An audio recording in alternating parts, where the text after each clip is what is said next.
It's a really great pleasure to welcome you today to this public lecture at Queen's University Belfast and to introduce our distinguished speaker.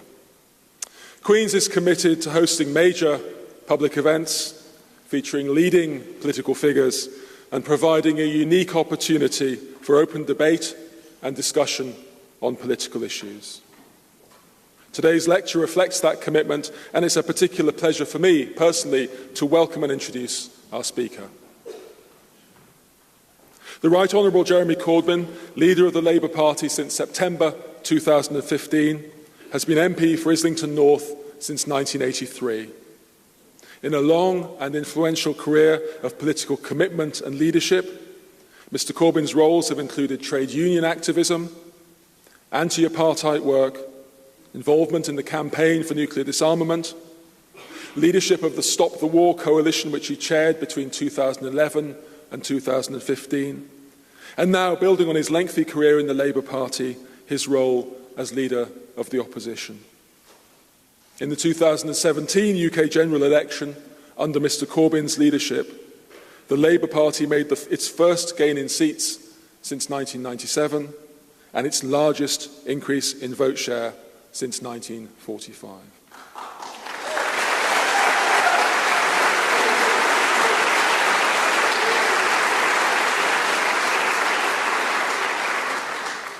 Jeremy, I wish you attended every lecture that I spoke at. Would you please now again show a very warm Queen's University Belfast welcome to our speaker today, Jeremy Corbyn.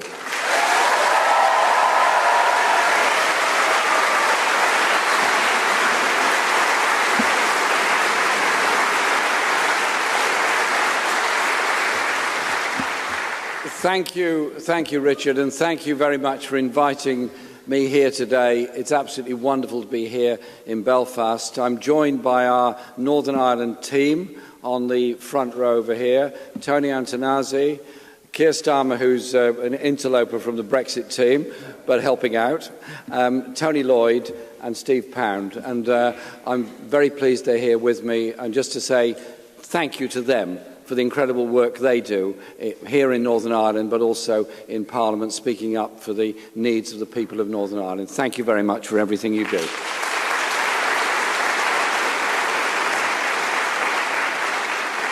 And this is my first visit as leader of the Labour Party, and I'm really delighted to have this chance to be here for a couple of days to reach out and talk to people from all communities and all backgrounds and discuss their hopes for the future and listen to their ideas and how all communities can continue to work together to build on the achievements of recent years. But first of all, I'd like to thank Queen's University. It's a wonderful university, fantastic institution, and what a fantastic meeting hall you've got. I wish every university had one like this. And inviting me to speak this morning, and thank you, Professor Richard English, for his very kind introduction. There was more we could have said about human rights causes the world over, but we are limited by time. But it was fascinating to talk to you earlier about the work being done here at Queen's, especially on a subject I'm personally keen on, international engagement and dialogue. And so it's an honour to receive such a warm welcome of a university which is open to all cultures, ethnic groups and social backgrounds, and also helping to make Queen's a world leader across a range of fields and welcome all those overseas students that choose to study in Queen's, and I hope those numbers increase, and I also hope that students from Queen's get the opportunity to study abroad as well as part of their course, because the international dialogue between students is very important.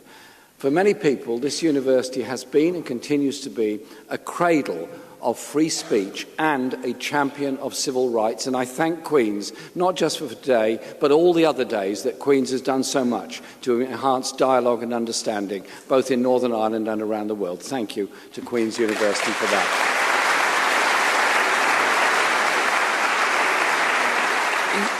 It is an iconic institution, and notable alumni include Nobel Prize winner Seamus Heaney, and the Vice-Chancellor very kindly presented me with this book this morning. the works of poetry, an anthology of poetry, The Blackbird's Nest, from Queen's University, signed by Seamus Heaney, and I will treasure this very much indeed. Thank you very much for this very generous gift that you've given me today. Seamus Heaney, a fantastic poet. Other alumni include former Irish President Mary McAleese, as well as the former First Minister Lord Trimble. Which brings me on to what I want to focus on today. 20 years ago this week, the people of both Northern Ireland and of the Republic of Ireland voted in a referendum to accept the terms of the Good Friday Agreement.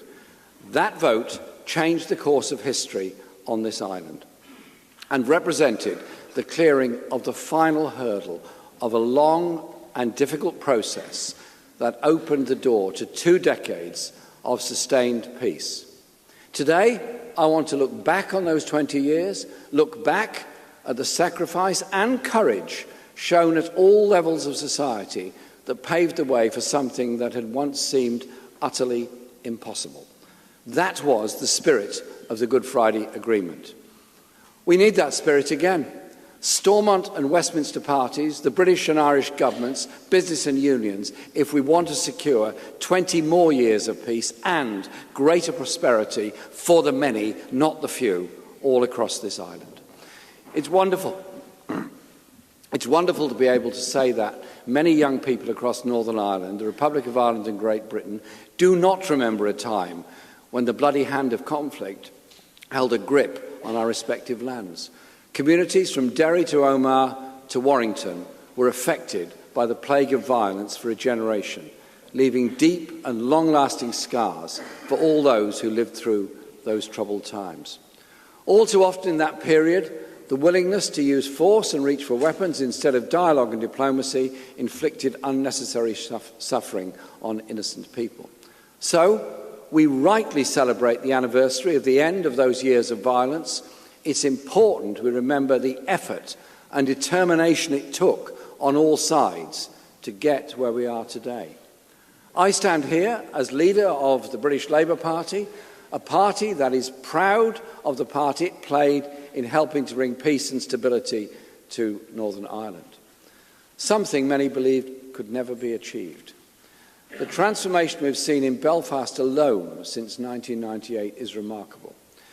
I visited the city many times long before today's speech became a reality and have witnessed a very visible and cultural transformation that's taken place. Of course, first and foremost, that is down to the determination and creativity of its great people. But it also drew on a new confidence that emerged in the late 1990s.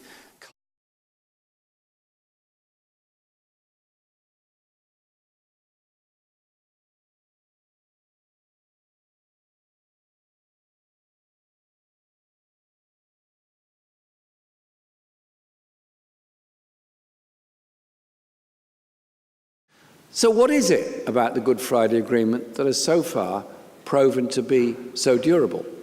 How did this agreement help convince people and underpin a cross-community consensus to put down the weapons and work together? Primarily, I believe the main reason the agreement has proven robust is because it was built on the back of the spirit and determination of the women and men of those communities who were no longer willing to tolerate the pain and division which the Troubles had grown. And in turn, this spirit fostered a courage that grew across all parts of society. From political leaders to working class communities, all had to be prepared to take risks and make sacrifices, and had to be willing to compromise. All knew the conflict must be brought to an end. Of course, there are some names that stand out during that period. Plaudits have been given in recent months to leaders on all sides who worked to broker peace. And today, I want to add my own words of respect, starting with Lord David Trimble and the Reverend Ian Paisley, both men who made brave efforts to bring their communities on side and ultimately to embrace peace. I must also mention John Hume, a man who has dedicated his life to his people, civil rights and peace. These examples were set alongside heroes of mine, such as Inez McCormack, a woman who throughout her life overcame numerous obstacles to bring about change in her society. In 1976, Inez became the first female full-time official in NUPE, a union that I worked for at that time, the National Union of Public Employees, and then later became the first female president of the Irish Congress of Trade Unions. Inez used her work through the trade union movement to play a pivotal role in the peace process. And we should never forget the campaigns she led to stand up for the rights of the most socially excluded in society. It's also right for me to pay tribute to both Martin McGuinness and Gerry Adams, men who led the Republican movement from conflict to negotiation and diplomacy, arts they both mastered in the cause of peace. I can't think of a greater sign of the progress made over the last two decades when at Martin's funeral last year, not only were the people in attendance from Republican and nationalist communities, but also representatives of the Loyalist and Unionist sides, including First Minister Arlene Foster and, of course, former US President Bill Clinton. It's also right to recognise the work of the British and Irish government leaders of the time, whose determination made the impossible possible. For that, both Bertie Ahern and, of course, Tony Blair should be given the credit for the work that they did. And finally, there is another person I also want to give a special mention today, somebody who, when remembering the anniversary of the Belfast Agreement, is not always given the accolades she deserves. That's Mo Mowlam.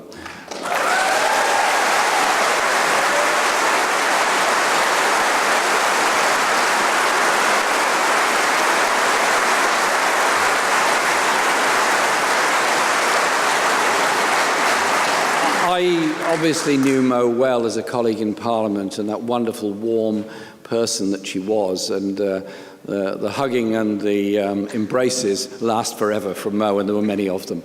Mo's determination was vital in securing a lasting peace, her role indispensable in bringing people together. Only a few months ago, I read an article by Mo's stepdaughter, Henrietta Morton, who expressed concern that Mo's role was often downplayed. So on behalf of the Labour Party, I want to make clear we will never forget Mo's contribution, and neither, I think, will the people of Belfast or of Dublin. Thank you, Mo, for all you did.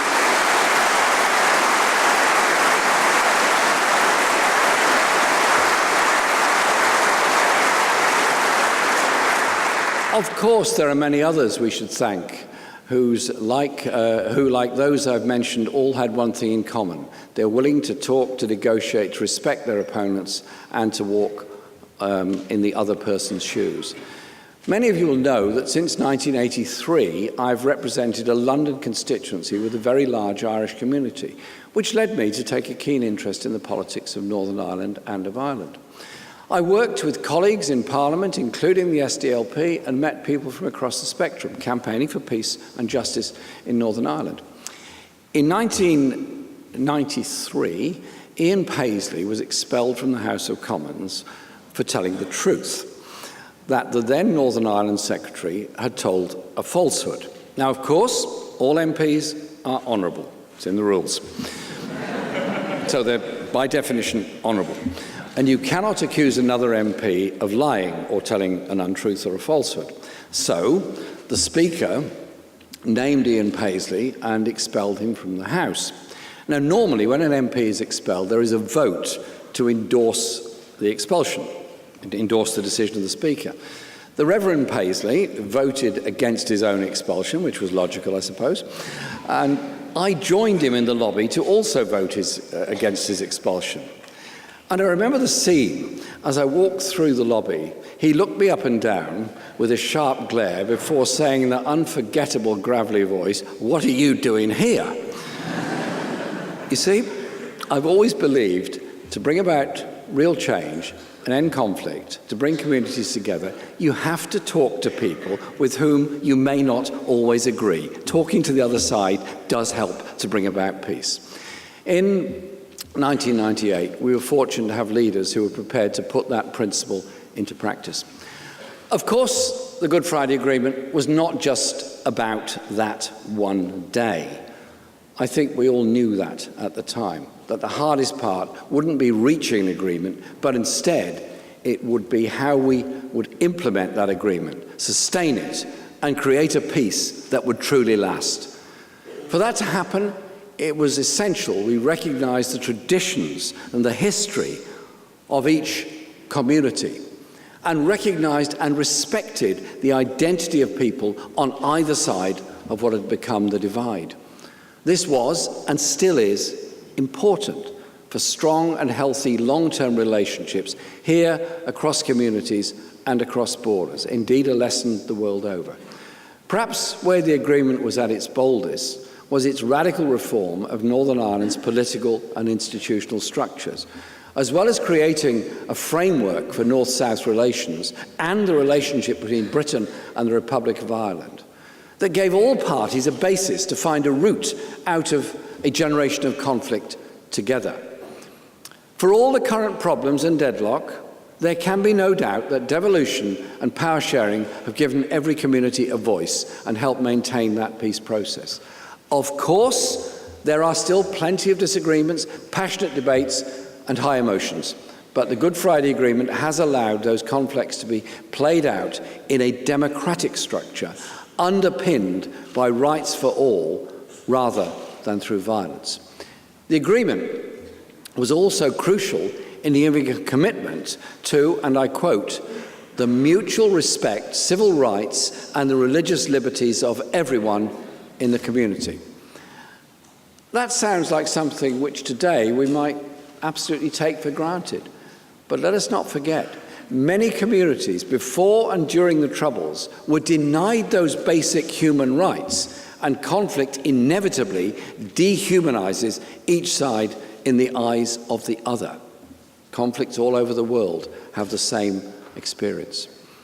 The reforms of key internal institutions also helped build trust, and the idea enshrined in the agreement that public bodies must demonstrate they're delivering equal opportunities across communities was and remains hugely important, as was the establishment of the Human Rights Committee in protecting minorities from discrimination. We must also not forget the weight the agreement gave to recognition of the suffering caused by violence in Northern Ireland's past. And the move to establish the Northern Ireland Victims Commission helped both promote reconciliation and preserve the precious memory of the loved ones who had died, the victims of the conflict. All of this brought a new beginning and laid the ground for the vital work of decommissioning of arms and the removal of military infrastructure. But as we stand here today, in celebration of 20 years of peace, we must also recognise we're standing at a potential crossroads. It is right we celebrate the achievements, not least as it is those achievements we must use as a springboard for the 20 years to come and the decades after that.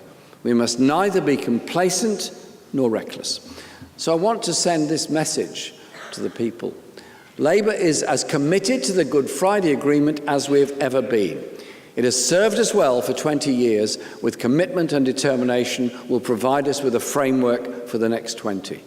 And with that in mind, I want to make a plea to all parties and all sides. We must do all we can to make power sharing work again in Stormont. We need all sides to come together and make devolution work again. That means tough choices.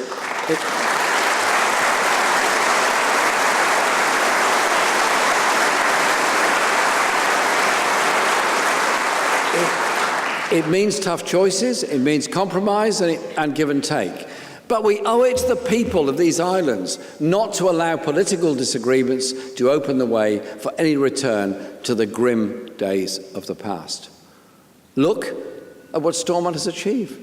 You resisted many of the worst aspects of the UK government's punitive social security policies, using the powers provided by devolution. There is so much more that could be achieved. From a full-scale upgrade of the Northern Ireland economy and investment in good jobs for all communities to the historic step of equal marriage.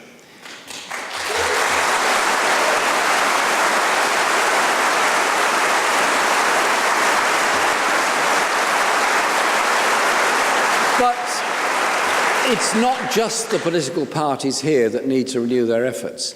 Political parties in Westminster must also do more. We cannot take for granted that this sustained period of peace will last forever.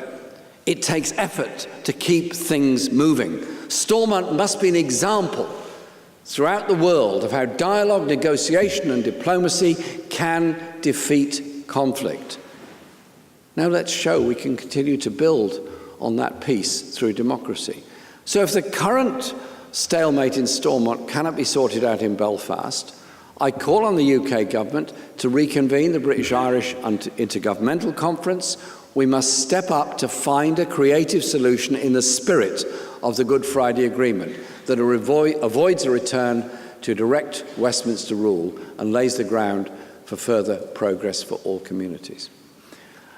But to secure prosperity and peace on these islands, we also need to talk about Brexit, about the European Union, and the future relationship between the UK and the Republic of Ireland in particular. The British government is frankly making a mess of these negotiations. Week after week, it becomes clearer and clearer that they're too divided to make the right choices and too weak to get a good Brexit deal.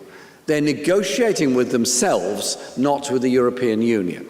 Driven by free market fantasies within their ranks, the reckless Conservative approach to Brexit is a very real threat to jobs and living standards here in Northern Ireland and risks undermining and destabilising the cooperation and relative harmony of recent years. So let me be clear, Labour will not support any Brexit deal that includes a return to a hard border on this island.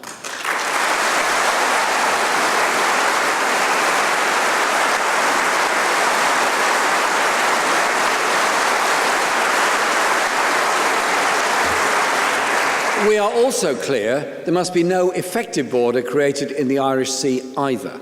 That is why Labour has put forward a plan that would go a long way to solving this issue, a plan for which I believe there is a majority in Westminster.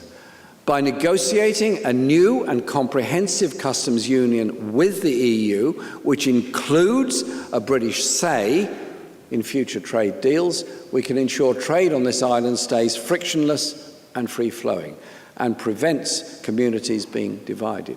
That, coupled with a new relationship with the single market based on protecting and improving existing standards of rights in work, environment and consumers and our human rights, shows how Labour has the best plan to avoid a return to a hard border and achieve a Brexit deal that protects and delivers for all our people. Tomorrow, I'll be visiting the border to talk to those communities who would be most affected by any change to current arrangements. And again, I want to make a plea across both benches in Parliament in Westminster. Let's not give up years of hard-fought cooperation and stability for the pipe dream of some kind of race-to-the-bottom free trade deal with the likes of Donald Trump and the USA and the Transatlantic Trade and Investment Partnership.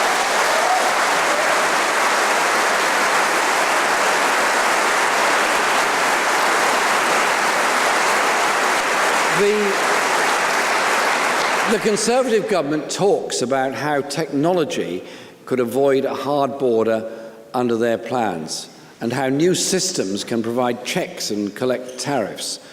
But even if that were true, and I seriously doubt it to be true, it misses the point. Opposition to the idea of bringing back a hard border to this land isn't just about avoiding paperwork or tariffs, important as that obviously is. It's about deep-rooted cultural and community ties.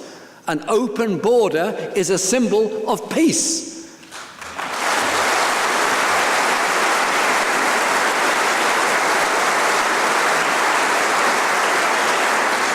Two communities living and working together after years of conflict. Communities who no longer feel that their traditions are under threat.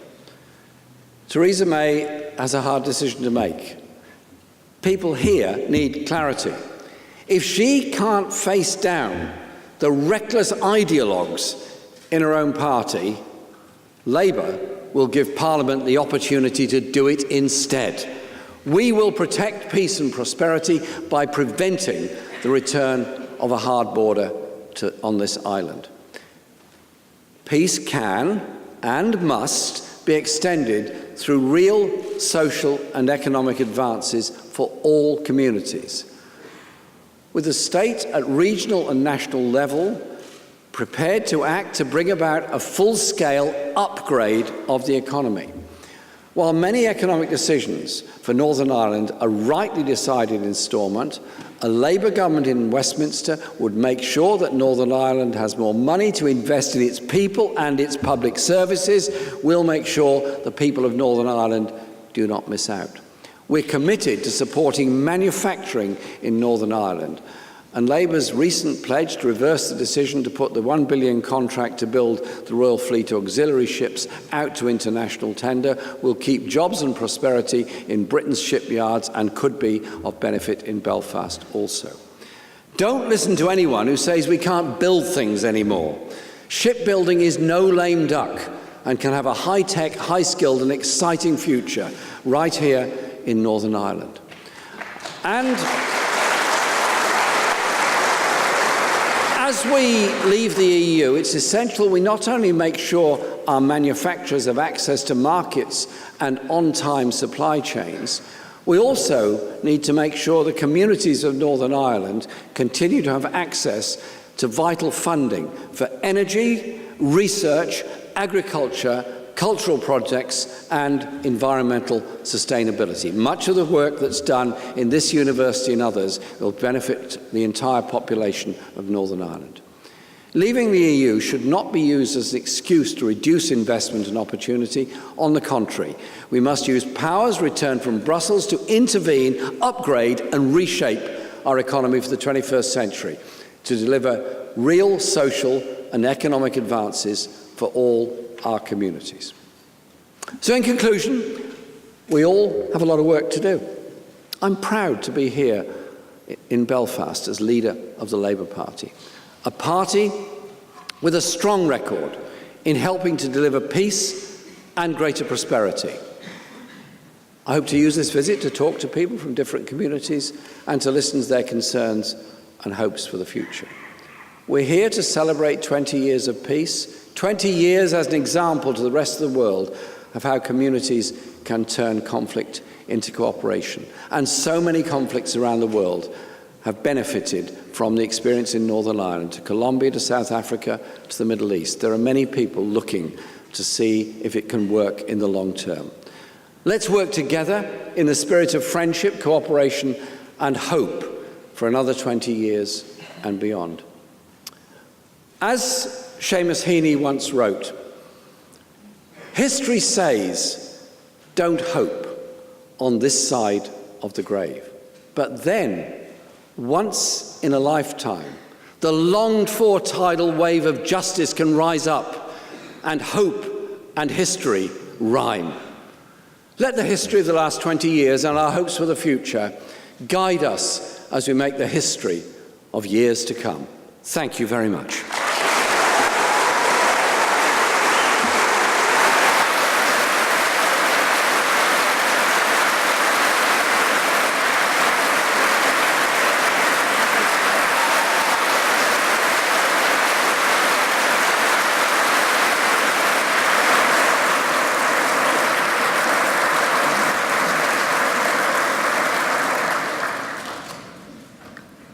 Jeremy, thank you very much indeed for that powerful speech. Jeremy has kindly agreed to take a few questions. We have microphones here, so I'm just going to pick up some people. There's two at the front. We'll take two at a time. There's one here at the front, please. Good afternoon, Mr. Corbyn. You're very welcome to Queen's and indeed to Belfast. My name is Stephen McChrystal. I'm the president of the Students' Union here at Queen's, representing just over 24,000 students. So it was great to hear you talk about unions in your speech and the power that they have and the role that they play in society. And the Students' Union here at Queen's is one with a very proud history, right through from the civil rights movement to the present day, for example, where tomorrow we are playing our role in calling for a yes vote in the south of Ireland as they have a referendum to repeal the referendum.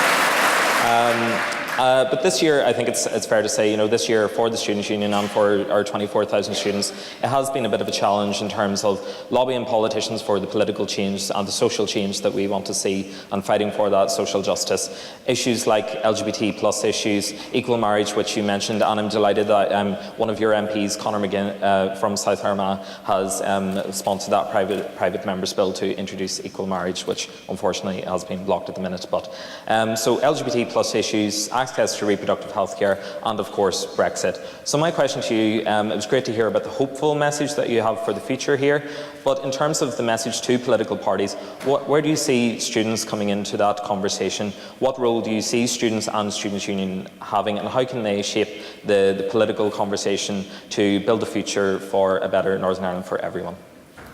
Thank you. We'll take a couple of questions and then give Jeremy a chance to answer. There's a question here at the end. Yep. Thank you very much. Hi, Professor Deirdre Heenan, Ulster University. Delighted to hear you reiterating no return to a hard border. But I suppose my question would be, is it not possible and indeed preferable to simply remain within the customs union and the single market rather than go through a long, protracted negotiation when we don't know what the outcome would be?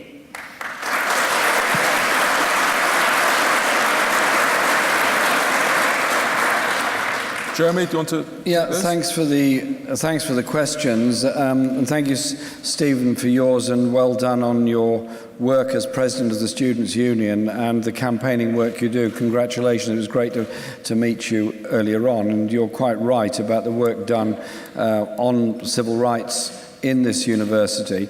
And you think about it. Any conflict anywhere in the world starts with an abuse of human rights, starts with a denial of basic rights, starts with a closing off of a democratic process for people. And the work that's been done in Queen's has been iconic the world over in trying to challenge all of that.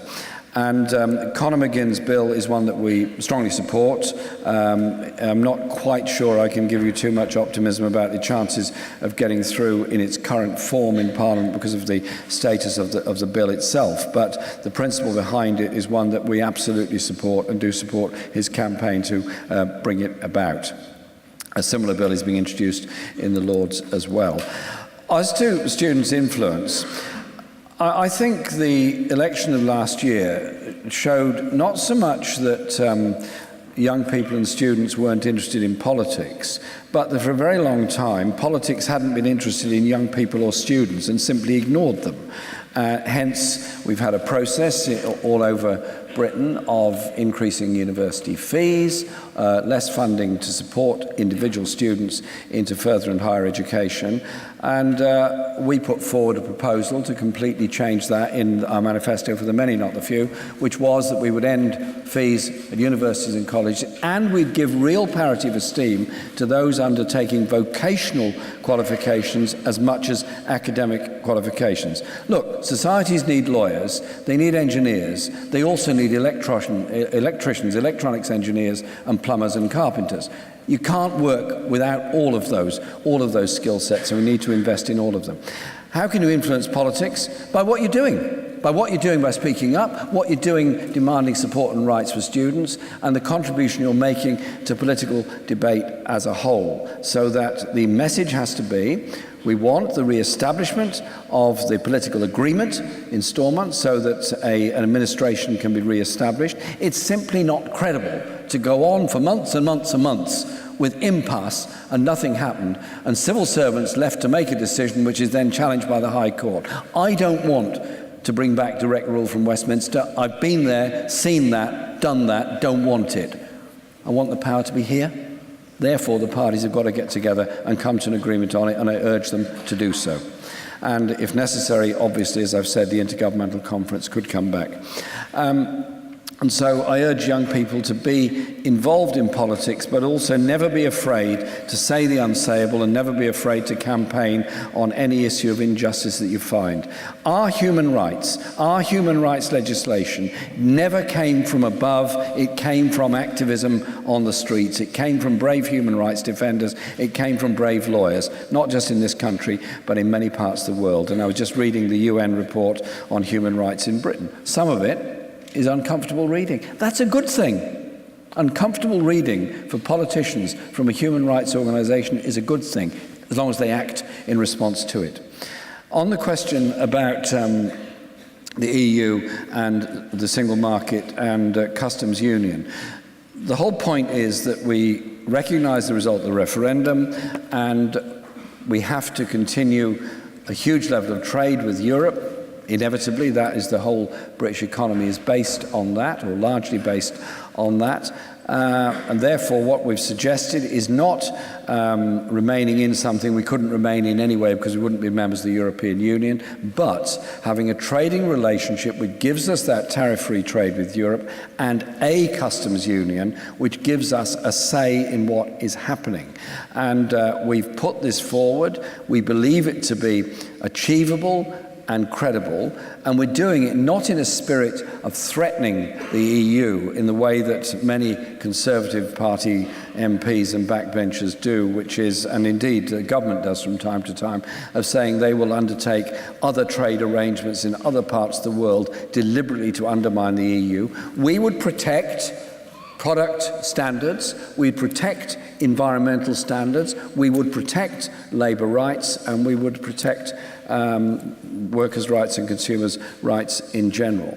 If we go down the road, which has been proposed by some, of a sweetheart deal with the USA, what we'd be doing is importing lower food standards, worse agricultural practices, worse labour conditions, and we'd be importing a free-for-all market economy in which the biggest and most powerful multinationals would no doubt do very well. Smaller enterprises and farmers would do very badly. And so we do not see a way forward other than a one-off agreement, a special agreement, a customs union, a form of customs union with the European Union. Keir Starmer and I and others have worked very hard on this, and that is what we're putting forward.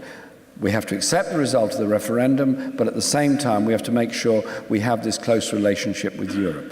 I'd also say that the first thing we did after the referendum result was Andy Burnham, on our behalf, as Shadow Home Secretary at the time, before he became the Mayor of Greater Manchester, proposed a motion to the House of Commons that all EU citizens be given permanent rights of residence and of family reunion in the UK.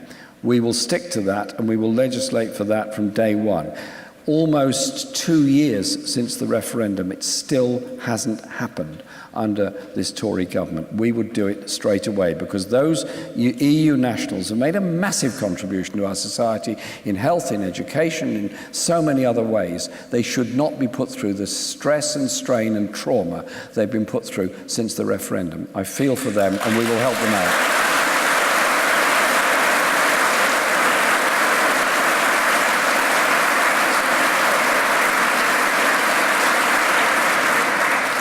There are many hands going up. I'm going to take the first two that I saw on this side. There's a microphone.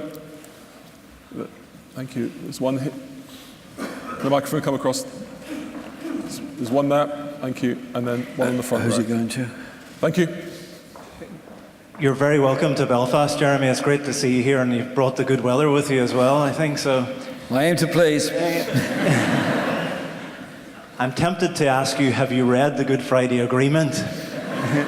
But I know that you will have, so I won't ask that question. There's a lot of work ongoing here at Queen's on the impact of Brexit in Northern Ireland, and we've seen evidence this week of the rise really of the Remain vote here. And I think obviously you'll know that Northern Ireland has not consented to this. I just want to get your thoughts on that, and the idea that a number of people have suggested, and whatever way you want to describe it and whatever formulation you want to use, is that the distinctive circumstances of Northern Ireland, the unique circumstances, the specific issues here, should be reflected in some kind of special arrangement that is respectful of our particular circumstances. And I wonder if you could give us your thoughts on that. Thank you. Thank you for that. There's a question right to the front row here on the left, if the microphone could. We'll take this question too and then give Jeremy a chance to address them. Thank you. Hi, Falter Goldmel First Year. I'm Clea Smith, an A-level politics student. My question today is, in the likely event that you're the next British Prime Minister, will you here and now commit to calling a border poll on Irish unity? Commit to what, sorry? To a border poll on Irish unity.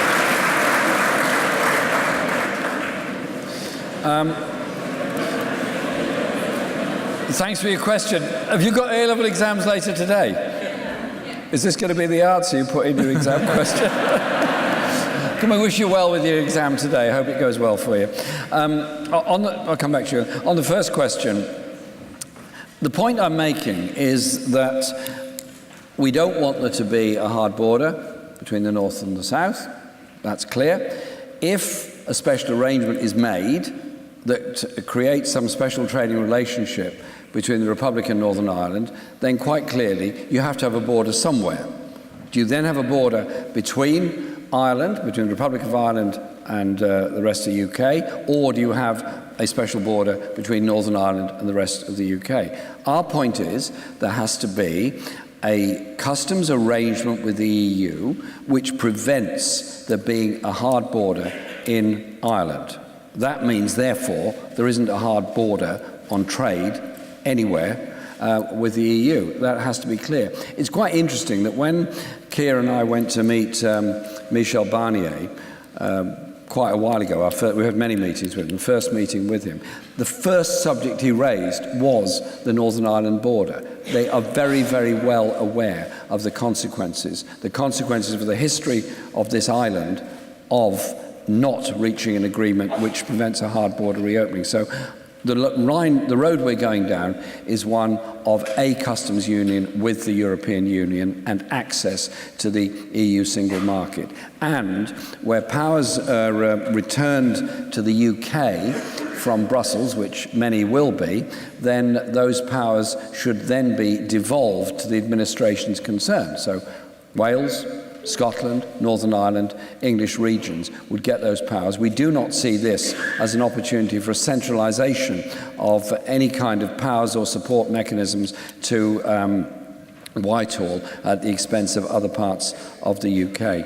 On your question about a border poll, that would be a decision that could be made within the terms of the Good Friday Agreement. And if that is the wish, then clearly such a poll would happen. I'm not asking for it, I'm not advocating it. What I'm asking for is a return to the fullness of the Good Friday Agreement, which would open up the opportunities and possibilities for the future of Ireland as a whole. That is the point of the Good Friday Agreement, was not direct rule, not imposition of a political view from Westminster, but devolution of powers to Stormont here, and of course the relationship with the Republic. And it's quite clear that it's there for a poll on both sides of the border, should that be something that is demanded.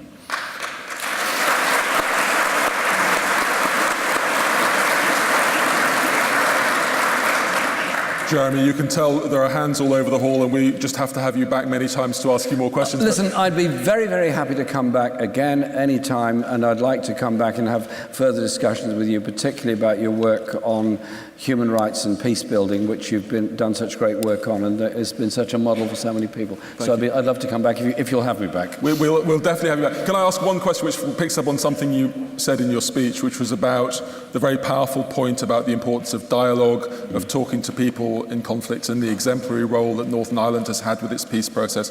Were you to be UK Prime Minister, one of the regions of the world where conflicts would be on your desk would be the Middle East, Israel, Palestine. Can you say something about how optimistic you are that the kind of dialogue and peace-building processes could be applied to that currently very troubled political region? There has to be a dialogue, there has to be a peace-building process, and that has to be pursued actively by a lot of people. Otherwise, we end up with the whole Middle East spinning even worse out of control. The killing of people 2 weeks ago in Gaza was a signal of just how bad things have got. And so a Labour government would be a very strong advocate for peace within the Middle East, would be a very strong advocate for the end of the Israeli settlement policy, for recognising that only a two-state solution with Israel and Palestine alongside each other is a realistic way forward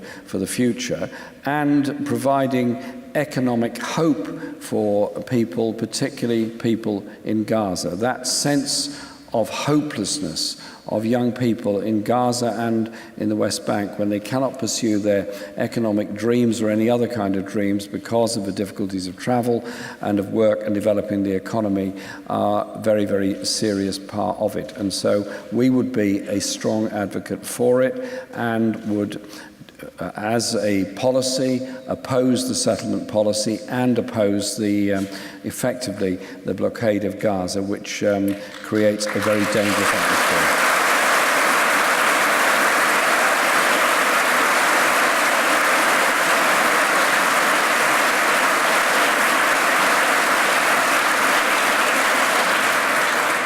Thank you, Jeremy, and thank you to all of you for coming to this session. In conclusion, 3 things. 1, we will please have you back many times. It would be great to have you here again. 2, thank you for your powerful speech and engagement with questions. And 3, do please now join me in thanking our speaker today, Jeremy Corbyn.